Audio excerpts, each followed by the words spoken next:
Right,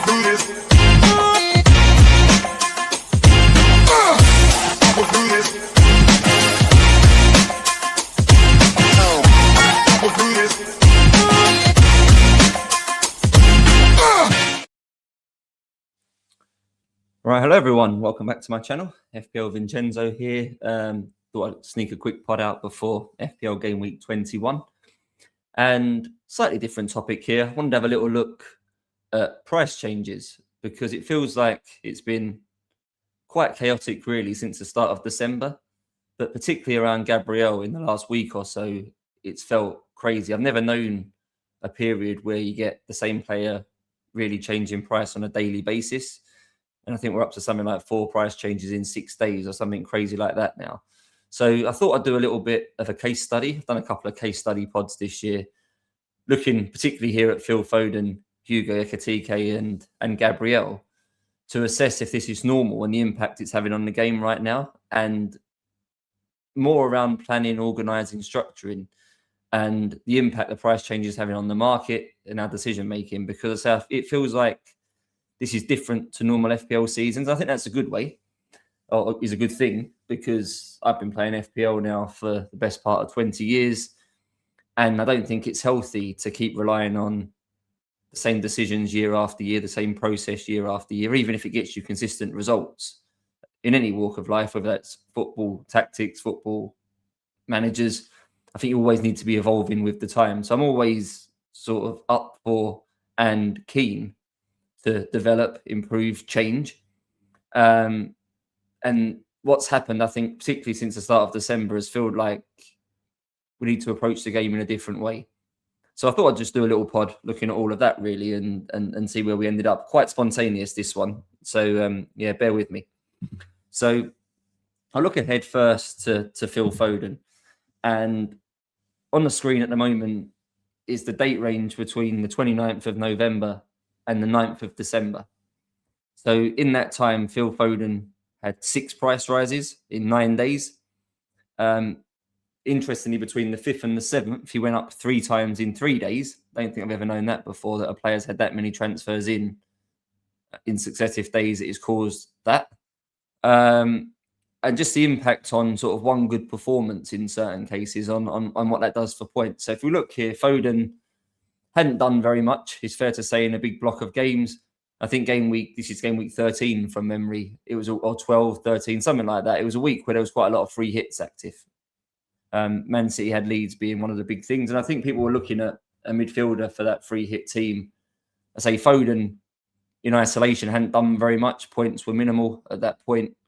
But he was at least getting regular starts, was playing good minutes. And I think because he was a proven FPL asset, people thought, oh, I'll just punt Foden for this game. He's got more upside than many have. And he went and got 15 points in that game against Leeds. So those, I think, that probably had him on free hit then thought, actually, I want him in my team full stop, and then brought him in. So fair enough, 15-point haul for a proven FPL asset. He went up a couple of days later to 8.1 million. I don't think there's any issue with that. I think that's quite normal, that you do get a lot of managers that do react to one game week of variance, one game week of high outcomes. I think we'll see the same this week with Igor Thiago. He got a hat-trick the weekend against Everton. I think his price will go up again. So this isn't a surprise that people are sort of driven by points chasing, shall we call it? And one good haul means people want to get that player in, even though it's only one good haul. So Foden went up to 8.1. Then there was a memorable 5-4 game for Manchester City away to Fulham. Foden got another 17 points there. And this is where the big run started. So now we've got 2 game weeks of data where Foden's got 15 points and 17 points. Massive overperformance on the data. But his, I won't call them low XG chances, but clearly the XG he gained in those Leeds and Fulham game wasn't suggesting that he was going to get 30 points across those 2 fixtures. But some overperformance, and then everyone went mad. So the game up, the day after Fulham, he went up. And then before they played Sunderland at home, who at the time was still quite a good defence, he had 2 more price rises. He then got another 12 points against Sunderland, and then he went up again and then again. So I don't know how surprised we should be with this. I'm perfectly fine with the first price rise, 15 points reasonable 2 games to follow. Good minutes for a proven player. I think going up 0.1 is kind of expected. But what happened between Fulham and Sunderland was a bit crazy. So another 17 points, another big haul. Is this just pure points chasing? Are people thinking that this is sustainable for Foden to keep getting these massive hauls? And we got, I say, between Fulham and Sunderland, 3 more price rises and another one a day after Sunderland. So basically 4 price rises in 5 days. I appreciate at this time Semenyo's sort of stream of points was slowing down. He'd started the season before this very well, and the fixtures had turned a little bit, and maybe his data had dropped off a little bit, and the points had certainly dried up. But I haven't got the quantity of transfers that were made on Foden in this period. But was it enough really to drive 6 price changes so soon?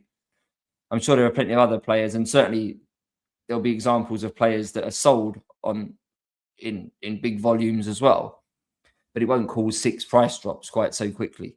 So it got me questioning the algorithms a bit at this point. That I'm trying to think of a good example here, and I know there's sort of intricacies that I don't fully understand around injuries, and that locks transfers and locks prices and things like that. But I've never known a player who's been highly owned who's been sold by a lot of managers drop 0.6 in 9 days. And that would be everyone selling them. Someone like Bruno Fernandes obviously got injured against Aston Villa, went off at half time. I imagine a lot of managers sold him, particularly for Cunha. Yeah, obviously would have had some price reductions in that time, but not to this sort of level. So a bit more understanding would be helpful here. But this is what we saw with Foden: 6 price changes in 9 days, 4 price changes in 5 days, 3 in succession. Interesting. I think people are moving off him again now, so he might start dropping. But that's one example of how sort of quick you've had to be off the mark here, because normally, particularly between, let's just take an example of between the Fulham and Sunderland game. So he was 8.1 going into the Fulham game. He got 17 points, but there was still 4 days between Fulham and the Sunderland fixtures.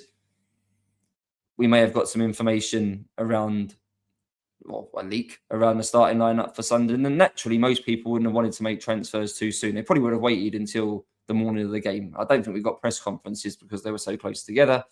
But people were just so keen to act so quickly. And this was before the AFCON transfers as well. So, yeah, a little bit surprised with this one.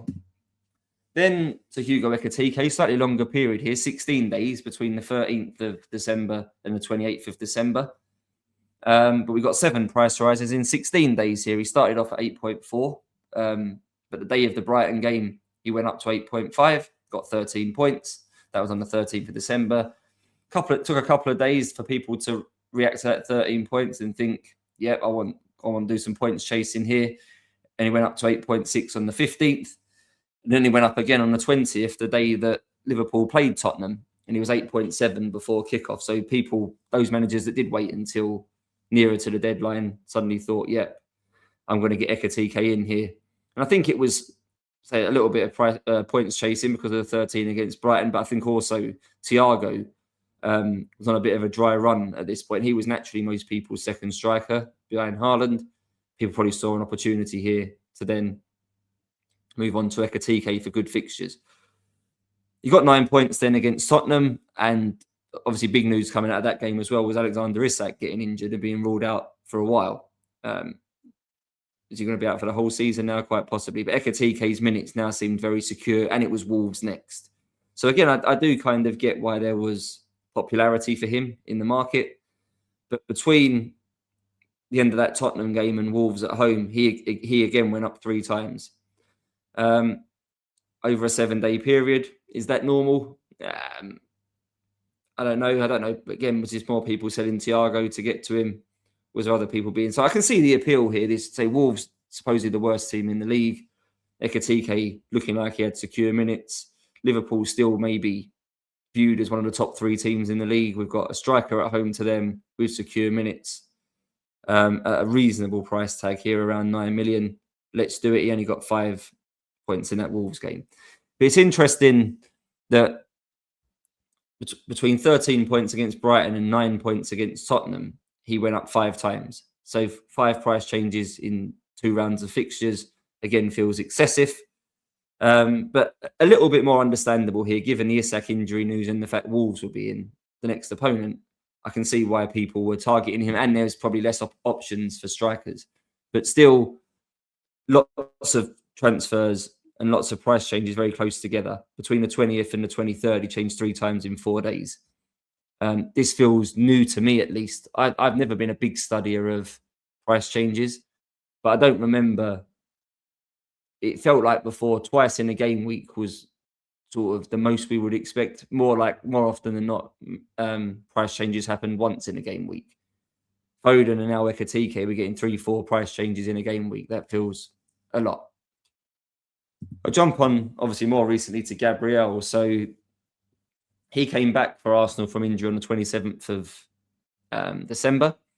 Arsenal played Brighton. He got a 19-minute cameo off the bench, just 1 point, but he was obviously back in the team. Prior to that, before getting injured, he was considered the best defender in the game. I think, understandably, he got some DEFCON, lots of goal threat, played for the team that kept the most clean sheets. But normally, to me, even if it is the best defender in the game, if he came back and played 19 minutes, that wouldn't be enough, I don't think, for me to want to bring him in straight away. I'd want a bit more evidence that he was fully over his injury, fully recovered from his injury, etc., etc. But before Arsenal had played Aston Villa on the 30th, so 3 days later, he'd already had a price rise to 6.3. So supposedly he was brought in by that many managers on the basis of a 19-minute cameo. Again, doesn't feel normal to me for that to happen. And I know managers are in a position right now where they've got quite a lot of transfers, mainly caused by the 5 we got before AFCON.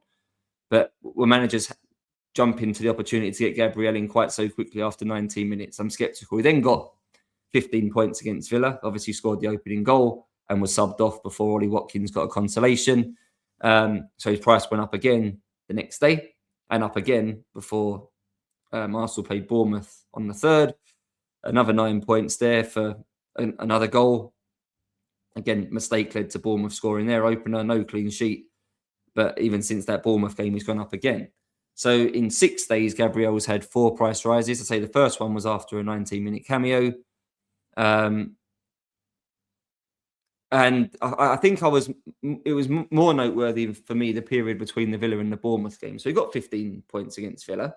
But he also went off during the second half. Now, that may have been a pre-organised substitution, but he wasn't clear at that point, at least. Sort of the fallout of why he went off. Was he re-injured? Was he struggling? Was he guaranteed to play against Bournemouth? Did he need to have his load managed, etc., etc.? He still went up the following day. And he actually still went up again before Bournemouth. So 2 price changes between the Villa result and the Bournemouth game, even though he went off injured, supposedly injured, during the second half of that game. That's certainly not normal FPL practice to make transfers under those circumstances. To bring someone in who went off in the last game injured and be brought in by enough managers to cause 2 price changes. So this is an Arsenal defence that have had no clean sheets in the whole period since Gabriel has come back.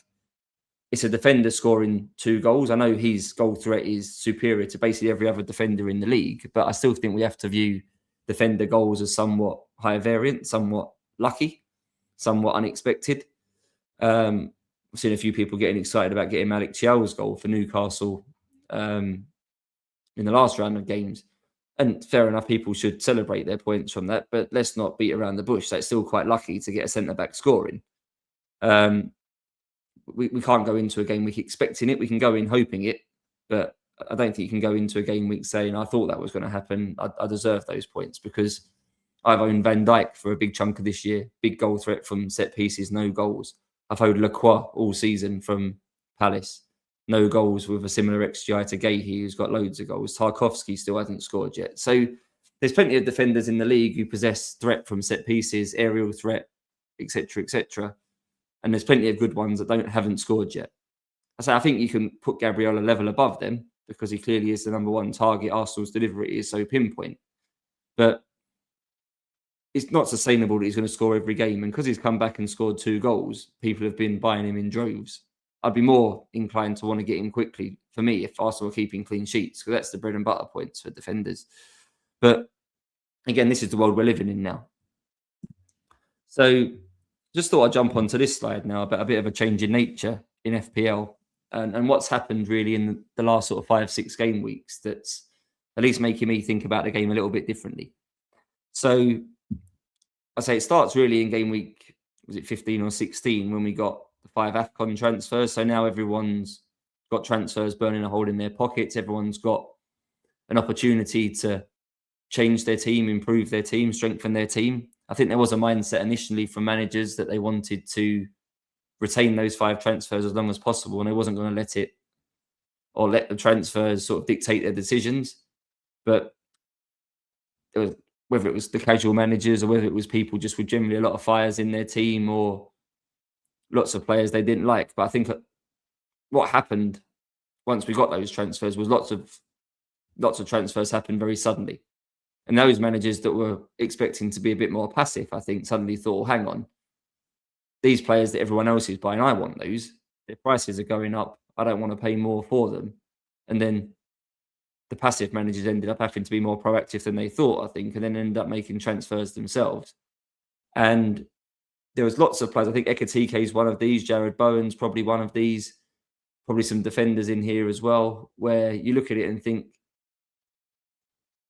I'm not really sure they were massive improvements to my team, but because I had transfers, because I had budget, because there was some FOMO that everyone else was having them, the ownership was going up to a higher amount. I want them, and I think something like Semenyo to Foden is probably quite a good example, or Thiago to Ekitike. If you own a player who's you see drop once and you think I can absorb that, then you think they're going to drop again, and you think this is getting worrying now. You're looking at a 0.4, 0.5 swing on the player you own versus the player you're not sure if you want. And I think you just do it. It's just not an inbuilt sort of decision-making sort of process, but I think you just look at it and think, I'm missing out here. That FOMO is just too much. So I think getting 5 AFCON transfers mid-season for the first time, I think, has caused a massive increase in general transfers at this point of the year. And that's obviously inflated the market and caused lots of price changes. What it's also done is I think it's had an impact on patience. I think those that have played the game a long time, myself included, have learned over time there's moments to be proactive, but there's also moments to show patience with people. And it's been harder to do that, particularly with someone like Gabriel lately. I say, if you looked at that Brighton game, saw him play 19 minutes and thought, I'm not sure he's going to start against Villa. He's just back from injury. That's an evening game. It's cold. He's got a dodgy hamstring. I want to see him get through a whole game before I bring him in. Then you didn't see that against Villa either. You saw him score a goal. But you saw him play 19 minutes. Then you saw him play 65, 70 minutes. Then you're seeing doubts about whether he's injured or not. And you still haven't seen him play 90 minutes. Then you think, oh, he's probably not going to start against Bournemouth now because he's just played 65 minutes. It's only 4 days between the games. He's had a long-term injury. They're not going to start him again so soon, particularly if he's not fully over the last injury. I won't get him yet. Now you've seen him play, obviously, the whole game against Bournemouth. It's logical that now would be a good time to bring him in normal FPL circumstances. He's played 3 games in a row of ever-increasing minutes, and variance has shown he's got a couple of goals. But those managers that have learnt to play that way, and I think that's probably the I won't say the right way to play, but the normal way to play, have suddenly got to pay 0.5 extra to get him, compared to those that, should we say, took a punt on him a couple of weeks ago and sort of bought him under minimal knowledge, under sort of low circumstances. I don't know the best way to word that. But this is where the game's got to now, that certainly with certain players, you just can't be patient. And I've had the same thing. I got Gabriel before Bournemouth. I wasn't planning to, but I made a long-term transfer plan for the next 7-8 game weeks. And I was going to be close to the budget for it. I didn't have a lot of spare money floating around. So on Friday night before the deadline, I see Gabriel going up. I also saw Alderete going up, who I wanted in my Van Dijk spot because Van Dijk was just using too much money. He wasn't getting enough points for 5.9. I wanted to get sort of the best part of 2 million out of that spot and get Alderete back, who was doing well for clean sheets, doing well for DEFCON. But neither of those 2 moves were really on my radar for this week. I'd done Semenyo to Rodgers because that was on radar for this week. But I wasn't planning to use all of my free transfers now. I was trying to roll them through to keep my options open and keep my flexibility and things like that.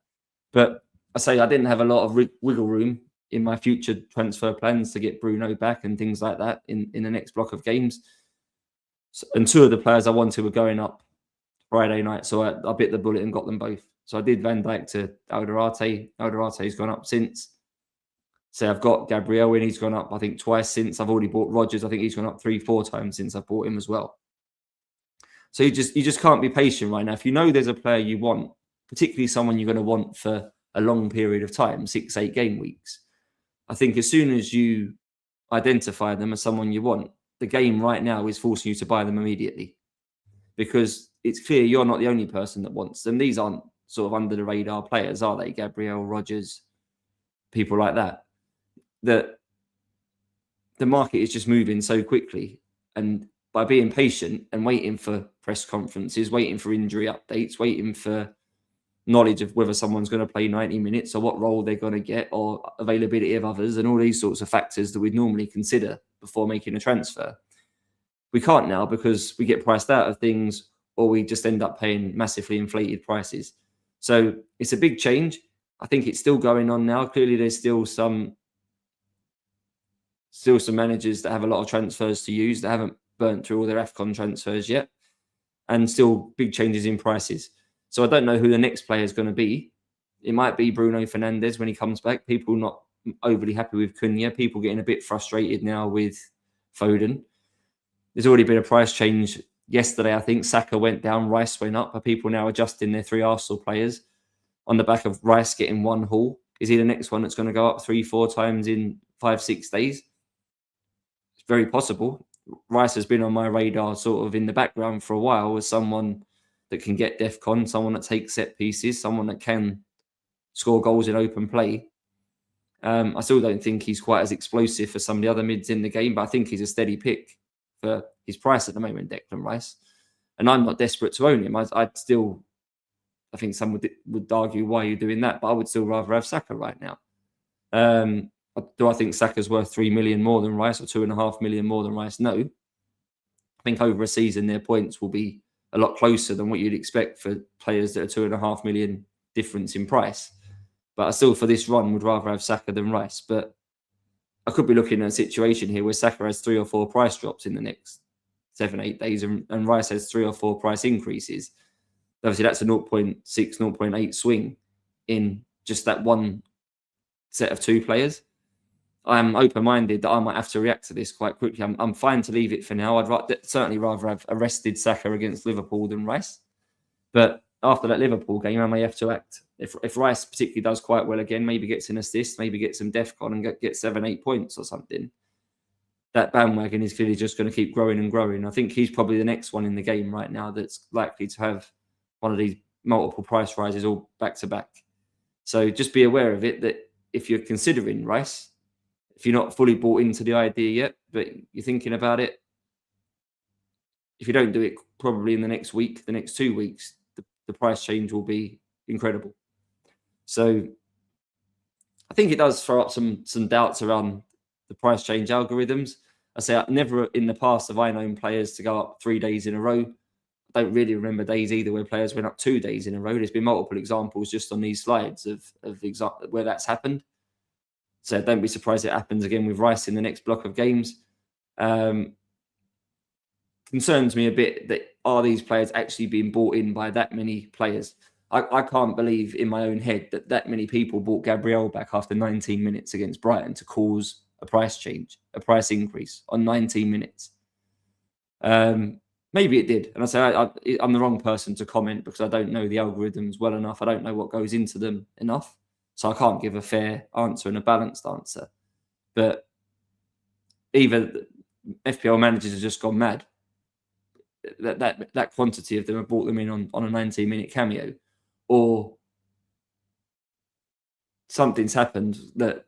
So I think there's other players and there's other examples of players where you feel like they're being mass sold and they haven't gone down in price, but other players are being slightly bought. I wouldn't say mass bought, slightly bought, and they're going up. I just wish I understood the algorithm better because it would allow me to sort of make better decisions, I think, because while we're still in the dark so much about this, it's really hard to make informed decisions and good decisions about FPL. Just a few other things I've put. So yeah, this is a rare example, I think, now of the market forcing managers to make changes at some optimal times. I had no big hope. I didn't particularly want to sell Van Dijk against Fulham for Alderete playing Tottenham. Some people might think the Sunderland clean sheet's more likely than Liverpool in that circumstance. I think at best case it's level. I didn't need the money urgently. So I've used the transfer really to make a sideways move, even if it's something that I wanted for the long term. That's not normal practice for me to make sideways transfers sort of 2-3 weeks earlier than I really wanted to. Will people do it now with Chelsea players? It's really 2-3 weeks until I think we really want them. Obviously, they've got the issue now. We don't know who the manager's going to be or how the new manager's going to set up, what system he's going to play. It'd be nice to get some evidence and knowledge of that. But based on the way the game's going, it's Chelsea. They've got good fixtures. They're going to be mass bought. So prepare yourself again. Joel Pedro might go up in price. Cole Palmer, despite not doing very much, might go up in price. I think a defender will become popular. Chalobah, perhaps. So do we have to start thinking about getting them now before the prices start sort of going through the roof? So we're being more dictated to here by price changes, in a sort of forcing decisions rather than our own sort of decision-making process. I don't think that's healthy, to be honest, for the game. I know you can wait, but as I've said before, you're suffering big swings in prices. The players you own going down, the players you want going up. You can't absorb all of them, maybe one or two, but not all of them. So I put at the bottom, it's actually impossible right now to have plans. I've got a transfer plan for the next 5-6 game weeks on what I'd like to do. Obviously, plans change, things happen. But I know what kind of path I'm looking to go down. But it only takes a couple of things in the market. If Bruno Fernandes comes back in this midweek against Wolves, that could be another bandwagon, a load of price changes again. If we get information before the Wolves game that he's going to be back, people might even get him in without even seeing him kick a ball, in the same way they almost did with Gabriel. I'm open-minded that I might want to get Bruno Fernandes in this game week, even though we're not going to get full clarity whether he's playing. We're not going to get full clarity if he starts or comes on, if he's in the squad. But I know I want him for the next block. Everyone else, I think, will want him back for the next block. Based on how others have gone, that's 4 or 5 price changes, I would imagine. Can I get on that early and get him before they play Wolves? I can afford it. I've got a transfer to do it with. Others might not have. Others might even take hits to do it. And I think up until this game week 20, I think hits have largely been successful.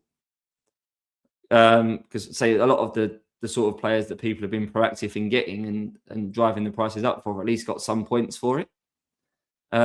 This was the first week where maybe it didn't. Ekitike obviously was a surprising no-show. Lots of people sold Declan Rice because I was unsure about his minutes. I think historically we would have just held Declan Rice. If he didn't play, we would have just got someone off the bench. But people had FOMO again, thought they were missing out on somebody else. Sold Declan Rice, and then obviously you got a big haul. Those that have sold Thiago because he's had a couple of blanks, what did you expect for a 6.5 million striker? He was still a talisman, taking penalties, getting good minutes. Normally we wouldn't sell those sort of players, but again, people, shiny new toy, Bo and Ekitike have jumped off him. He's then obviously got himself a hat-trick the weekend, and managers are feeling a bit down about that. So those that were patient and held Rice got rewarded this week. Those that were patient and kept Thiago got rewarded this week. Is this the start now of a period where some patience might be rewarded, or is it those being very proactive with their transfers, those taking hits, they're going to carry on getting rewarded? It's felt like how it's been probably for the last sort of 7-8 game weeks. I've not really fully adjusted, fully adapted to the super aggressive route, and my rank suffered for it in recent block. I had a decent week this week, back into the top 200k now. But I haven't played this block of games very well because I've been a bit hesitant, a bit passive. I've not jumped on these bandwagons quickly enough. In some cases, then thought, well, I'm not going to get that player at all. Foden's the big one I've not owned at all through this period because I've just looked at the price changes and thought, I don't want that. I don't want to pay excess of 9 million for him. He's not worth that. Didn't buy Ekitike, but that was more a structural thing. I wanted to keep the money in the forwards, kept Thiago. But I say FOMO's in full force, I think, for a lot of managers. I think points chasing is in full force for a lot of managers. Lots of people see a haul in 1 week and then think, I'll get that player the week after, expecting numerous players to get massive hauls multiple weeks in a row. We've seen it with Foden, but not really too much with others. So this is the changing nature of the game. We've got loads of excess transfers at this point of the year. There's also obviously wild cards now for people to change their teams again if they want. Patience hasn't been rewarded. There's FOMO, there's points chasing, there's the market dictating transfer plans and causing managers to make transfers at what you call suboptimal times. But that's the game. And for those like me that I think they've played it quite a long time, might not like it, but you have to adapt. I probably still expect this style of play to carry on for at least another 3-4 weeks. I think a lot of people will consider using a wild card here. They're seeing certain players, say the likes of Rice. There's Chelsea changes coming up. There's Mane at Wolves, who's a 4.5 striker, getting good minutes. They'll just see lots of their team that think, I can do better than what I've got. Getting fed up with David Raya. Can I put Sanchez in goal? That allows me Gabriel and Timber. I'll play my wild card to do that. And I'm not actually against playing a wild card to... If I felt like I needed to do a big Arsenal change, let's say right now my Arsenal 3 players were Raya, Nkappi and Saka, and I really wanted Timber, Gabriel and Rice, I could see why you'd wildcard to sort out your Arsenal players. They're the best team in the league. Throw into that Chelsea's fixture run starts to change a little bit soon. Bruno Fernandes might be back. There's a couple of budget strikers that are getting good minutes, etc., etc. There's value to playing the wild card if you're doing it for the right reasons. But I think a lot of people just think they'll use it like the 5 AFCON transfers and just effectively go very short term with their thinking. There's lots of us, I think myself included, that are burnt through their AFCON transfers, and I would argue they're not actually that much better off for it. And all they've done is taken sort of unnecessary punts and sideways moves. And if they had their time again, they wouldn't do that. And let's hope they learn their lesson and don't make the same mistake with the wild card. It's still the most valuable chip in the game for me. That's enough of that. I've gone on for long enough. So, yes, some rough thoughts for me for this week. So I think be aware of Rice, be aware of Bruno, be aware of Chelsea. They'll be the next ones in this collection. And I would recommend being proactive because, as I think these are players you can hold for a block, 6-8 weeks. And they're the sort of players where price changes can happen before the haul. Once a haul comes, there'll be sudden price changes, and say there's examples of it happening in successive 2-3 day periods. So if you don't act quickly, you'll be priced out. So even if it's for a hit, I'm more open-minded, I think, to getting these players in. If I really decide I want Joel Pedro, Cole Palmer, Bruno Fernandes, Declan Rice, I think particularly those 4 right now, I'm open-minded to take a hit to get them, because otherwise they're all going to be 0.4, 0.5 more probably by the time I manage to get them in free transfers. So I'll leave it there. Thanks for listening, and I'll be in touch again after the next FPL game week. Thanks, guys. I'ma do this.